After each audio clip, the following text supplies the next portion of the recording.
ഇന്ത്യയിൽ ഏറ്റവും കൂടുതൽ നികുതി അടക്കുന്ന താരങ്ങൾ. ഷാരൂഖ് ഖാൻ 92 കോടി, വിജയ് 80 കോടി, സൽമാൻ ഖാൻ 75 കോടി, അമിതാഭ് ബച്ചൻ 71 കോടി,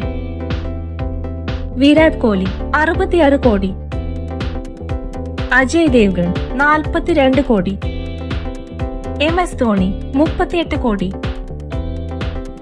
രൺബീർ കപൂർ 36 കോടി, ഹൃത്വിക് റോഷൻ 28 കോടി, സച്ചിൻ തെണ്ടുൽക്കർ 28 കോടി, കപിൽ ശർമ്മ 26 കോടി, സൗരവ് ഗാംഗുലി 23 കോടി, കരീന കപൂർ 20 കോടി, ഷാഹിദ് കപൂർ 14 കോടി, മോഹൻലാൽ 14 കോടി, അല്ലു അർജുൻ 14 കോടി, ഹാർദിക് പാണ്ഡ്യ 13 കോടി, കിയാര അദ്വാനി 12 കോടി, പങ്കജ് ത്രിപാഠി 11 കോടി, കത്രീന കൈഫ് 11 കോടി, ആമിർ ഖാൻ 10 കോടി, ഋഷഭ് പന്ത് 10 കോടി.